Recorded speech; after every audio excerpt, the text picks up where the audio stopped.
Hi, and welcome everyone to the 112th episode of CRM Rocks. Today we have Neil Benson from Customary to talk about Agile CRM. And usually I welcome Heidi here, but unfortunately she couldn't be with us for this recording, so I hope she will join us for next episode. So, hi Neil, how are you doing today? I'm great, Markus. It's great to be with you on the CM Rocks podcast. You've been podcasting for such a long time. I've listened to so many of your shows, so it's an honor to be finally joining you. Oh, very nice of you. And I've listened to every single episode of your show as well. So both the Agile one and the amazing business applications now. So really good as well. Thank you. So, yes, I will get to a formal welcome as well. So, Neil is on a mission to help Microsoft customers and partners build agile business application. He's well known for his Lego inspired content in his video, training courses, and even his podcast cover art. He's been building Microsoft business applications since 2006, using Scrum since 2008, and the Microsoft MVP since 2010. Neil lives in Brisbane, Australia, where he joins family days out and making pizza. Welcome, Neil Benson. Thanks, Markus. As a solution architect and a delivery lead and a scrum master, what is it that you do? Great question. So thank you. That's actually my LinkedIn title, I think: solution architect, Yeah. delivery lead, and scrum master. And that really encapsulates the three things that I help people do or teams do. Most of the time I spend as a delivery lead, so leading a team of Dynamics 365 and Power Apps developers in tends to be enterprise projects with local clients here in Australia. And I've just finished a project for the state government and starting a new project actually tomorrow. So looking forward to that one. And another thing that I do is act as a Scrum Master. So I love using Scrum as a framework for building business applications. So I will act as the Scrum Master, or I will have a couple of Scrum Masters in my teams. And I love doing Scrum coaching for Microsoft customers and partners as well. And sometimes I also act as the kind of backstop solution architect. I've been around particularly Dynamics CRM applications for such a long time. I often have architects in my team, but I'll quite often confer with them to check their designs as well. So those are the three kind of things I love doing with business applications teams. Nice. We're customers all the time. What's your last memorable customer experience as a customer? Um, well, I've had one great experience recently and one not so great. So I've just had a new car delivered. It is my first ever new car where I've actually ordered a brand new car from the factory that just got delivered 2 days ago. And that was a great experience. Very exciting after a 9-month wait. We had to wait such a long time. There's a microchip that closes the tailgate in the car automatically, and there was a massive shortage of microchips, so we had to wait for Yeah. such a long time. But the delivery experience was wonderful. The handover was great, and I don't know if this is common everywhere, but in Australia, you don't always get a full tank of fuel, but we did, so that was a little extra bonus. Um, and unfortunately, I've had a not so great experience with my home insurance company. We got flooded recently. It's my first ever claim on home insurance. And I think I've probably spent more than 20 hours on hold waiting for them to pick up the phone so far. It took 3 attempts to file a claim, and they hadn't registered it. That put us right at the back of the line for getting an insurance assessor out. And it's taken 6 weeks. The assessor just came to see us a couple of days ago. And so we've been, unable to live in our home for the last 6 weeks, and nothing's happened so far. We've got a builder ready to go, but our insurance company are just dragging their feet. So, one good Oh, and one bad. that's terrible to getting 6 weeks to inspect it. And it's probably gotten worse during that time as well, since Yeah. And the crazy thing is, so you and I work in business yeah. applications. It turns out that this insurance company had sold the bank had sold their insurance business to another big insurance company last year, and they had been transitioning their systems. And the big cutover from the old system to the new system and the new team happened on the same weekend that 20,000 homes got flooded here in Southeast Queensland. Oh no. So first thing on Monday morning, there's a couple of hundred people with a brand new system, thousands of new customers whose policies they don't know very well, and thousands And of us trying to phone them at the same time. So yeah, yeah, I have some sympathy for the poor people in the contact centers trying to answer all those calls. yeah. So if we're trying to move to agile, and for me as a partner, sometimes, well, any change can be frightful, and going to agile can also be frightful. How do you handle fear of changes organizational towards agile and agile projects? Yeah, I'm not sure that everybody is frightened of change. Have you ever been on holiday, Marcus? I have been. Right. Well, so we enjoy our holidays because it's a change. It's a break from the normal. It's a different experience than we have at work. So we all look forward to holidays. I don't think every change needs to be scary or frightful. And I think I have experience on traditional projects where all the analysis and design and the estimation was done upfront at the start of the project. And then I'm working at the end of the project on the sharp end when we're coming up to delivery and we're not able to deliver all the features that we wanted to. We're running a little bit late. The training budget is getting cut, the testing budget is getting cut, and the developers are getting whipped into staying late nights and working over the weekends to try and get this thing into production close to the original schedule. I think that's a horrible experience, and I'm not frightened of changing that. What I have found with my agile projects is that we work at a sustainable pace. That's one of the hallmarks of an agile approach, and that means that we don't have to work late nights and weekends. We work consistently with focus and commitment, but we're not flogged to death towards the end of a project. And the teams that I've worked with, quite often the consultants will say, "Hey, that's been my best project ever." That experience compared to my old way of doing it, that's been professionally the most rewarding experience of their careers. And that's amazing to hear that. And I think that more of us should have that experience, both from the customer side. Customers want to get the software they were expecting. They want to stay within their budget and stay on time. But also as Microsoft partners, we're delivering these projects. And I think we owe it to our consultants to give them a professionally rewarding experience. And I found I'm able to do that with an agile approach. Don't be afraid, Marcus. It's great on the other side. Yeah, and I loved your explanation once that I listened to your podcast, where you explained it like, well, we're going to know the customers, and from the project beginning and to the project of end, if we say like, okay, in the beginning we know the least about the customer and their process and what they do, Yeah. and at the end we probably know the most during this project. And likewise for the customer, if they're implementing Dynamics for the first time, they're likely to going to know at least about Dynamics in the start of a project, then during the end. So if we make all the decisions up front, we're going to make them in like, was it Mount Stupid? No, it was some other term, right? I call it the point of peak ignorance. Yeah. Peak ignorance. That was right. Not mountain, but peak. Yeah. So that's right. I think by trying to do all that analysis and design upfront, it's when our business analysts and architects know least about our customer and their requirements. And it's when the customer knows least about Microsoft Dynamics 365 or about Power Applications. And by deferring as much of that work until later and getting started with a little bit of development, then we're doing that analysis and design as late as possible when we know a lot more and we can design better solutions and our customers can express their requirements in a way that makes much more sense because they've begun to use the software.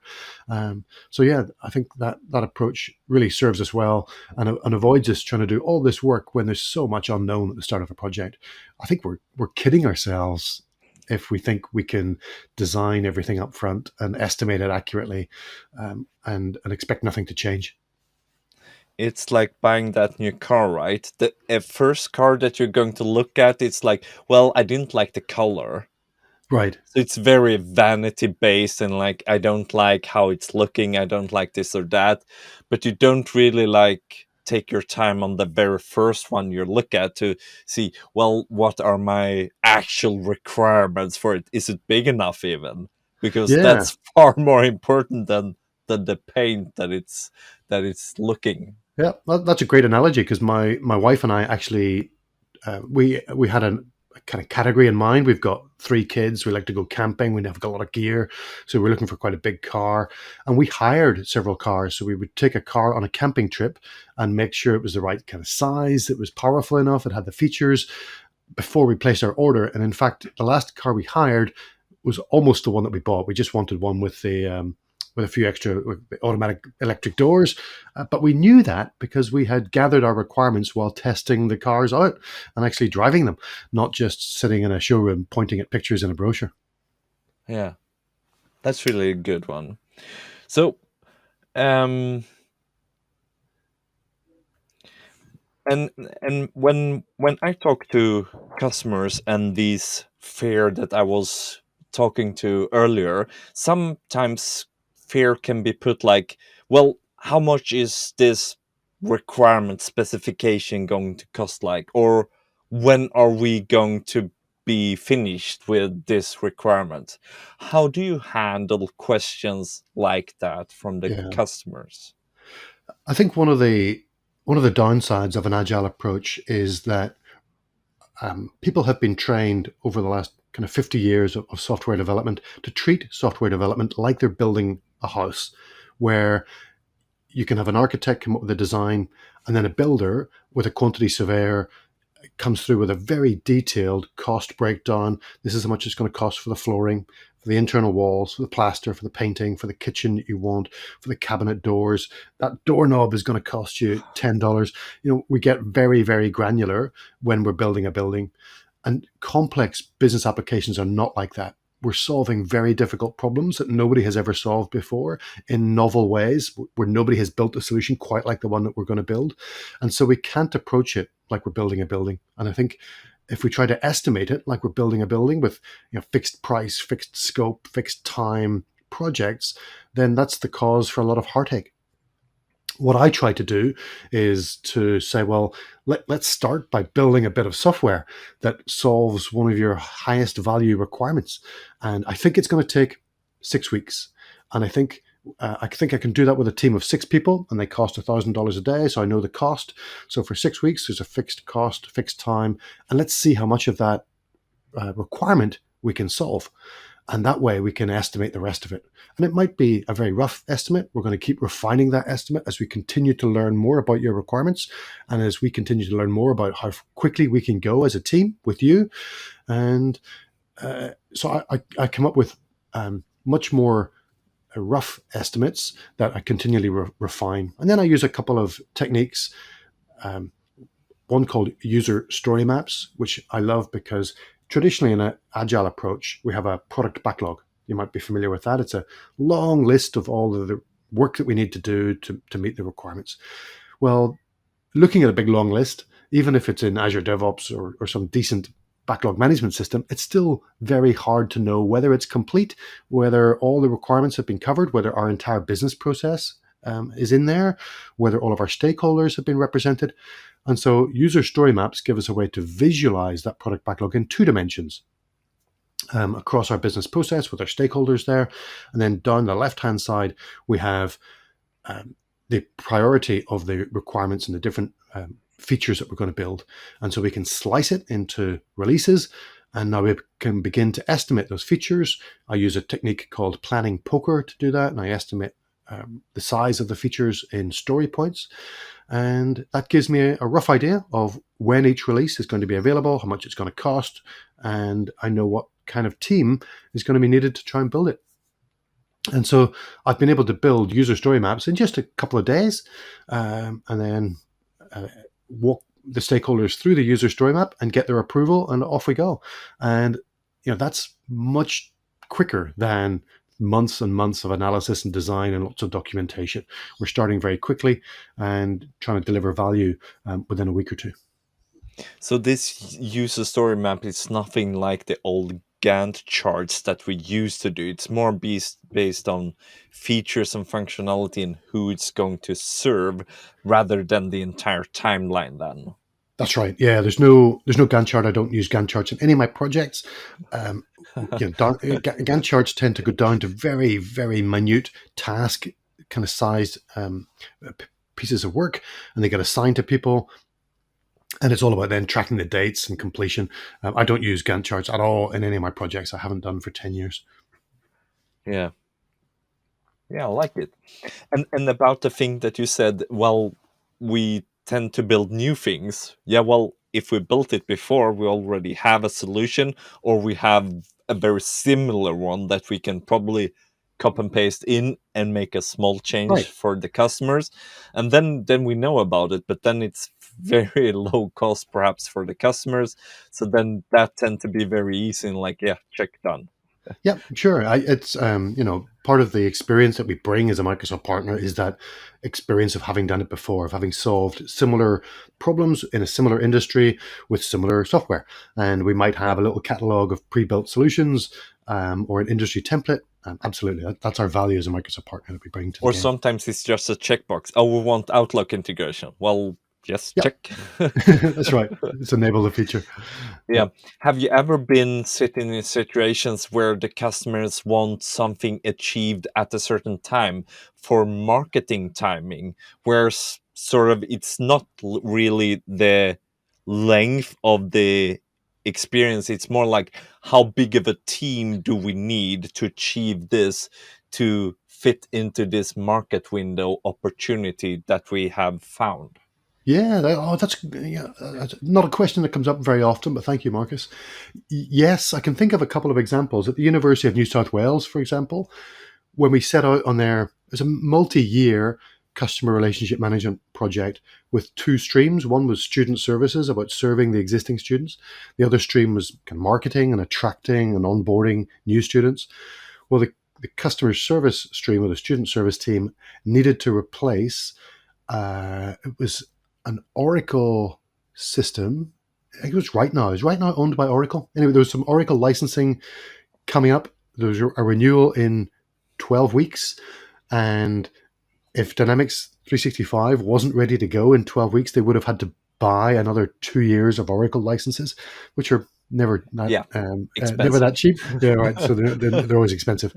And so we had 12 weeks to deliver just enough software to replace the simple kind of ticketing system that they had on Oracle. And so that's an example of a fixed window.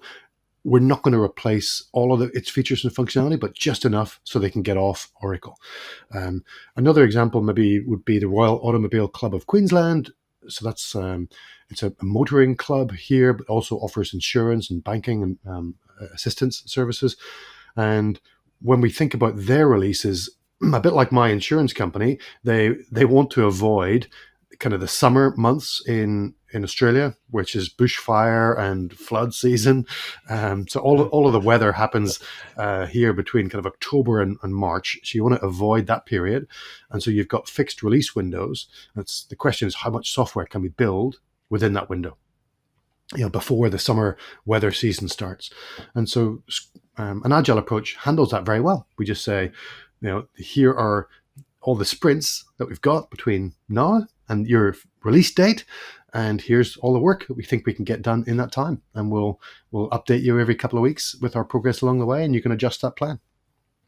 All right. So have you then been like requested to like, well, then we need to double the team because actually the backlog is so big that the marketing timing then like the students is starting, we need to replace it before the students get here, we need training, something needs to happen, so hence. Yeah. A small example of that might have been the Department of Transport and Main Roads here in Queensland. We just released an application. It's the membership system that nobody wants to be a member of, and the government doesn't want anybody to be a member of because it's the drink drivers database. And so we had a fixed release deadline, the 25th of March, just a couple of weeks ago, and that was governed by the legislation was going to be enacted on that day. So we have to go live. There's no choice. We are just one small application in a big portfolio of products that were being built. There was driver education and lots of other systems being built. And we were tracking just a little bit slower than we would have liked towards that release date. And so the program manager said, Neil, what else do we need to do? What other resources do you need? And looking at the team, I asked the team, and what we felt was that with just one tester in a team of 8 developers, so one of those developers is an analyst, but there's about 7 developers in the team, we needed some extra testing capability. What we were finding is that within the sprint, we're getting the work done, but it's backing up at the testing column. Yeah. And our tester wasn't able to get through the work. So we had to adjust the team to be, hey, look, deliver the work, smaller items earlier in the sprint so we can start the testing earlier. But we're also going to bring on another tester. So we recruited Nick, another tester who doubled the size of our testing capability. And yeah, we were able to get through the rest of the work in every sprint, and our velocity increased, and we were finished development in January. So well ahead of the March deadline. Really nice. All right. So looking at customers then, so we talked a little bit about backlog, and that's one of the, do you call it items in Agile? Yeah, it's an artifact. That's right. It's an artifact. All right. Yeah. So part of that is having a good product owner that it can help you define that, okay, what needs to be done? How can we find all the things that need to be there?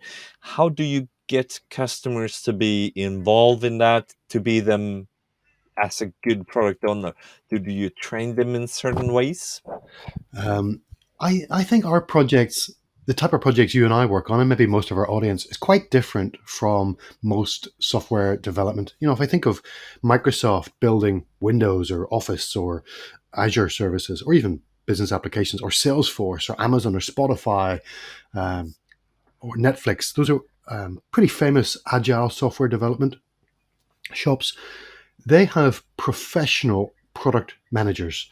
There is a person who leads Microsoft Word, and they are a very experienced professional product manager, and they've taken courses and got certification and probably a dozen years experience. And our product owners are not like that. My product owners, it's the head of customer service, it's a sales manager, it's an operations director. These are people who are grabbed out of the business and thrust into a business applications project, and it's the very first time they've ever been asked to be a product owner. And it's a funny sounding title, they don't know what that means, and they probably have no experience managing a product backlog. They have no experience with Dynamics 365 or Power Apps or Power BI, and so they're learning all of this as they go. And it's a really tough position. But I've been really lucky. I don't know about what your experience has been like, but I've been so fortunate that I've worked with some amazing people who've stepped up into the product owner role. They are typically somebody who's quite senior in the organization. They're trusted by the rest of their stakeholders to manage all of their needs and engage with them and feedback the progress and make sure the progress is transparent to everybody in the organization. And they've learned enough about Dynamics 365 or Power Apps to express those requirements. And we've also been coaching them in how to manage that product backlog. What I have found that works really well is to have somebody with a business analyst background in that team of developers who's assisting the product owner. I don't expect product owners to necessarily write all the user stories or add all the acceptance criteria to those user stories. But I do expect them to be able to manage the work of the business analyst who's going to receive that work as a delegate and to handle it on their behalf. And so they still need to be in charge of it. They're ultimately accountable for that product backlog. But actually writing the user stories, for example, I think business analysts are much better at that. And so we can team up with our product owner and relieve them of that work and get some great outcomes that way. How have you found it work? Sorry. Go ahead. How have you found it's normally worked in your projects? Have you normally had a great customer product owner, or have you struggled to find one? Sometimes I've been working with, as you, great product owner. Sometimes it's been more of a struggle since perhaps we have been new to Agile ourselves. We're Right. not the best Scrum Masters, and hence training people to be product owners can sometimes be difficult. Sometimes they're new to IT because they work in sales, like you Right. said, or customer service because that's who we're helping, and they don't really know what they want or how to formulate that in IT terms for people like developers like me or functional consultants that know really well how dynamics works. So it's been a journey and perhaps a struggle sometimes. Sometimes it's been amazing to see that the customer is more agile towards um, or the organization at the customer. So they have professional scrum masters themselves to Yeah. help their product owners be good product owners. Yeah, great. That's quite So rare. I haven't come across too many scenarios like that one, but that's awesome. yeah, it's awesome where they are like, well, we have this product increment planning, so that's more um, bigger agile then. So it's not Yeah. just that team, but sort of branching the entire IT organization to sort of, okay, now the focus is over here. Let's do this for this increment and see how far we can get there. Yeah. That was amazing to see that, to really work with someone that's been honing their skill with as a scrum master, then to see um to be really thoughtful of just working with, I mean, writing good specification is one thing, but mm, doing it a great way, making sure that everything follows through, then it's really easy to be a developer. People are online, um, um, yeah, and have time set aside for the project. Yeah. So I That's think not always the case. right. So you touched on a couple of things there. So user stories are a common way of capturing requirements in an agile project. It came out of extreme programming in the 90s, and a user story was designed to be a reminder that there is a requirement. It's something that the user needs, and it's written in the user's language, not in a kind of IT language. Contrast that with the old system shall statements. The system shall do Yeah, this, the system must do that. So user stories are designed to be a lightweight reminder that there is a requirement, but they're not meant to be a specification. And I've seen user stories that are 6 pages or 10 pages long, and they shouldn't be that. They should be half a page, a title and a quick description, maybe a couple of acceptance criteria that the developers can then go and meet with the users and chat with them and uncover the details and get a mutual understanding so that we know what the user actually needs because we've had a back and forth conversation with them, not just a paper based specification with no dialogue and no discussion, because that's what leads to misunderstanding. So if we think about not writing user stories but working with user stories, we'll do a lot better. And yeah, another great thing you touched on there was the role of the Scrum Master to coach the product owner and coach the team in agile practices like how to use user stories. I love that some of your customers have invested in the Scrum Master profession, and it's great to see more Microsoft partners doing that too. But there are lots of great Scrum Masters that are freelance, kind of contract folks as well. So if you do want to take an agile approach, you don't have to do it on your own, and you don't have to retrain your project managers. Probably a better approach would be to engage an independent scrum master. They don't need a lot of Dynamics 365 experience or industry experience of your customer's industry. They just need to be a great scrum coach. If they have any experience with business applications, so much the better. But I don't think it's necessary. yeah, yeah. And I totally agree. And now that Agile has grown so much in the community as a whole, not just IT, but Agile organizations is becoming more and more apparent, then there are companies, at least where I work, they're just like, okay, we just do Agile. We're Scrum Master, we're professional at that, hire us at will, and then we will train you and your team to work with Agile. And that's really awesome, I think. Yeah. So Yeah. yeah. And one thing that I just wanted to reflect on, the user stories that I found from that place where I worked before. They really focused on what needed to be done, but not how. So that was very good of them. It's so easy to just get stuck in the how we want things to be done, Yes. but then you don't leave opportunity for the development or the team to actually solve it the dynamics way, or whatever system you're building way.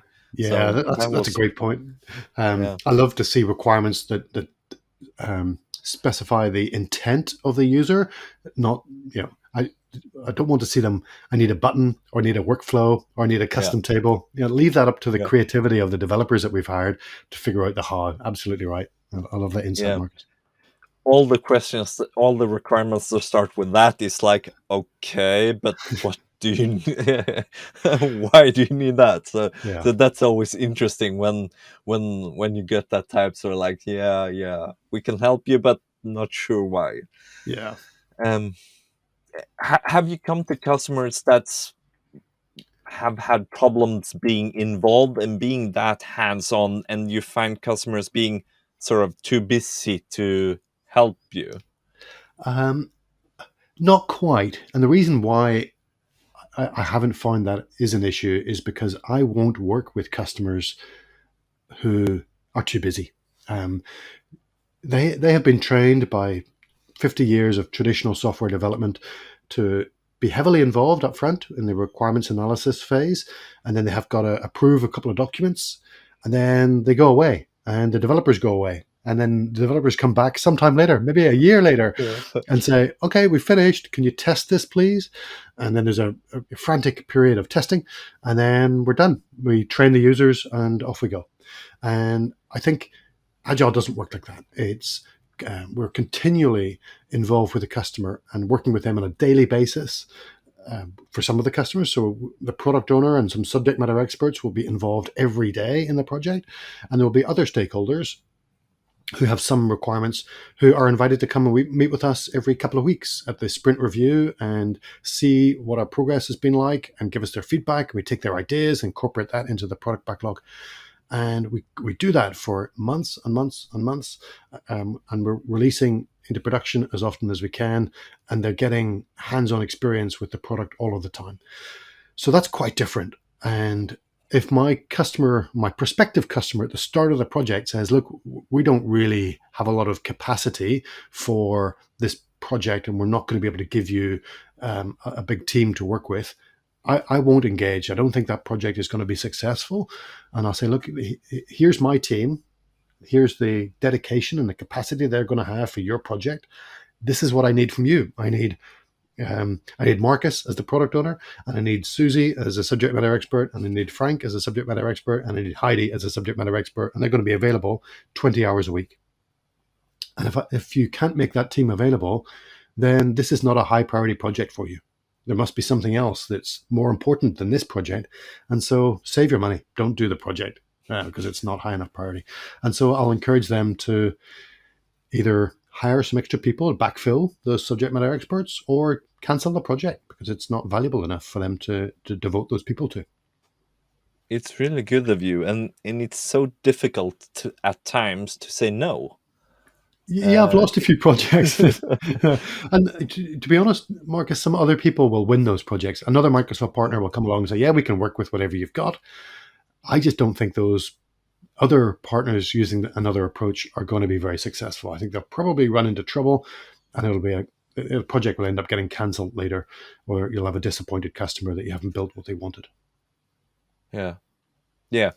It's a word that you have to try and sort of work on. So say, yeah, sometimes just a simple no, it's the most difficult part that you can say. It is. And yeah, well, sometimes you just have to draw a line. We haven't really touched on the basics of agile. I feel that, do we need to do that perhaps? I can give you anybody listening. I can give them a quick 30-second introduction to what an agile approach means and what it's like. Do you think that would be Sure, helpful? go for it. Okay, so there was a manifesto for agile software development written in 2001, and it's a really simple document. It's got 4 values about things that we value most and things that we value slightly less. So things like we value working software over comprehensive documentation. That's one of the 4 values. And there are 12 principles, like putting the customer first. That's our number one priority. Another principle is that we build software and release it early and often. And so those are 4 values and 12 principles that give us a framework for agile software development. And the other methodologies and approaches like Scrum, extreme programming, Kanban, that align with those values are also agile software development approaches. And so I'm a big fan of Scrum, where we work in short bursts called a sprint with a small team of up to 10 people, a product owner, a scrum master, and some developers. That team is entirely responsible for taking ideas and getting them into production. And we have 5 events. So the sprint is one event that encapsulates all the others. So we do sprint planning at the start, and we come up with a plan for what we're going to do. We have a daily scrum where the developers get together and synchronize their work and reset their plan for the day. Then towards the end, we have the sprint review where we show our progress to our stakeholders and get their feedback. And then the team gets together in a huddle afterwards called the retrospective, and they analyze their processes and come up with better ways of working. And so those are the 3 accountabilities and the 5 events. Then we have 3 artifacts: the product backlog, which is that big list of all the work that we need to do; the sprint backlog, which is just the stuff that we're going to focus on in this sprint on our plan; and we have an increment, which is just a completed feature. And each of those has a commitment as well. So there's really not much to Scrum. There's 22 components. It's founded on 3 core values and 3 pillars and 5 core values. And you can learn all that in a day or two. But mastering it can take an entire career. I'm still working on that part. Yeah. So have you ever had where the teams are bigger than 10, or do you go to multiple teams then? I have seen some Scrum teams try to add more than 10 people to their team, and that's not worked well. Um, Teams of 20 people just have so many nodes of communication that it's impossible to keep up. And that hasn't worked as well as splitting.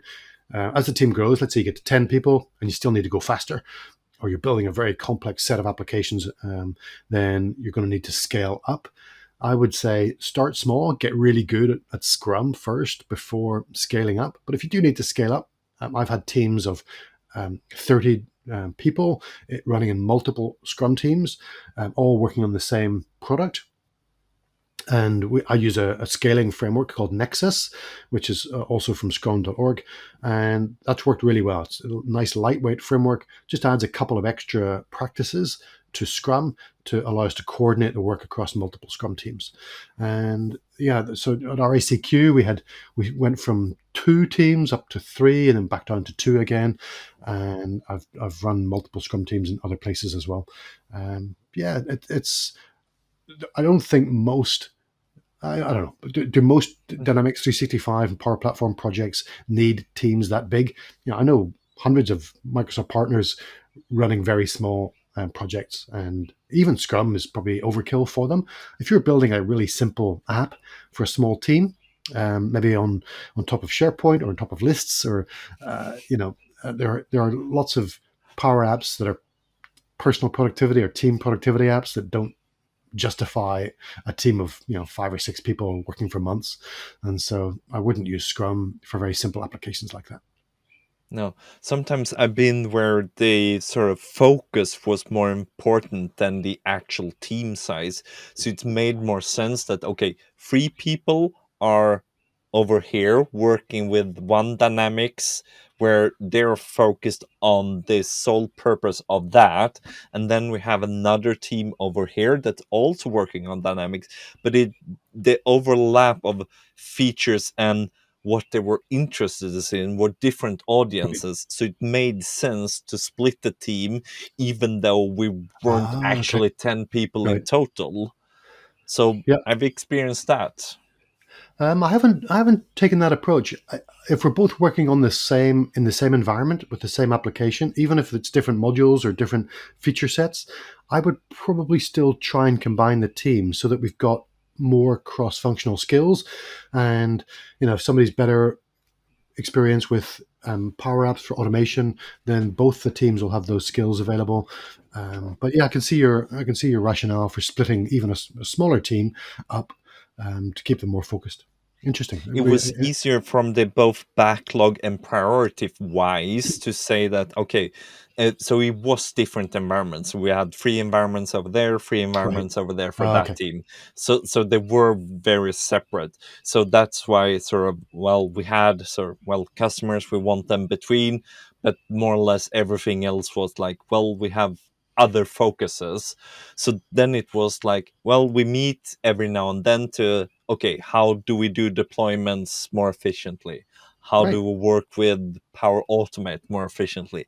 I'm not sure we had a name for that. Perhaps we used like, um, no, I don't remember the term that we used, but I think it was one of the term for scale safe, Safe. Yeah. the scaled agile framework, something that they named that particularly in some way, but we didn't use the scale ladder framework. We were mostly just using the product increment planning to sort of get everyone aligned with things that we had in common, and then of course every other team that did integrations, that did this or that. Yeah. So that was very good. Cool. That's one. The great thing about Agile is there's lots of room for experimentation. Right. There's a few guardrails and a lightweight framework, and then the actual technical practices and how we organize ourselves is up to us. And there's lots of different ways of achieving success within that framework. Yeah. So where do I want to go if I want to keep sprinting then? So I'm going to recommend that Microsoft professionals should be looking at Scrum certification, just like we get our Dynamics 365 fundamentals, and then we do more and more exams. Satya Nadella calls it technical intensity. I think we need to treat the methodology and the approach that we use in the same way. I love it if everybody is certified, because then we're all using the same language. We all know what a daily Scrum is. Nobody's calling it a stand-up. We know what a sprint review is, and nobody's calling it a showcase. So, words have meanings, and I think getting a basic certification ensures that we're all using the same words with the same meaning. I'm a big fan of professional Scrum Master as initial certification. There are others available, but scrum.org I really like, because I can go and take the certification assessment without having to do the 2-day in-person training course that they recommend. So if I have sufficient knowledge gained elsewhere, I can go and sit that certification exam. It's 85% pass mark. It's pretty tricky to achieve. You've got about an hour and a bunch of questions, and you can get your certification. And of course, I've got a training course for Microsoft Business Applications people, and I teach them the Scrum framework. So about half of the content is focused on Scrum, and about half of it is the proven practices I've learned of applying Scrum over the last 12 or 13 years. And I think, Markus, I'd like to offer a special offer to CRM Rocks listeners, if that's okay. Yeah, If you sure. visit my website, customary.com, that's customer with a Y and N.com/CRM Rocks, we're going to be giving a discount to people who want to come and join that Scrum for Microsoft Business Apps course. Really nice. And we will be sure to add it to your show notes so people can find it easily. So we will be there in their podcast player and, of course, on crmrocks.com. Great. All right. So, and you have your own show. It's called the Amazing App Show. No, Amazing App Podcasts. Yeah, the Of Amazing App course. Show. Yep, it's I've been. I think we're about the same. But I've done about 112 episodes as well. So yeah, it's been a lot of Yeah, fun. I do a mixture of interviews and solo shows, and yeah, it's been great over the last couple of years. yeah, I keep it at once a month, so that's what I have time for. So you do them more often, and soon you will surpass me. So very well done. And then, of course, your Customer Academy YouTube channel, where you can find most of this stuff and your training videos as well. Yeah, I'm not a great YouTuber. I wish I had more time. But doing a podcast and a YouTube channel is a lot of work. So I do try and release a video about once a month on YouTube as well. The podcast is a little bit more frequent. Yeah. And if we want to see more about you, Neil, where can we find you then? I've done a few online conferences and things recently, but most of my community time is spent now with our local business applications user group here in Queensland. So we've got a meeting coming up in a couple of weeks, and then one of my customers, actually the Queensland Department of Transport and Main Roads, is presenting in May. People in the Brisbane area are welcome to come along to that one. And I've got my own Agile applications user group, which you're welcome to visit. We just do a monthly hangout. It's very informal. We don't really have a set agenda, just a chance to ask questions and get it answered by others in the community. And that's at aka.ms/agileappsug. And if you can add that as a link in the show notes, that'd be great. Yeah, sure. I will be sure to add it.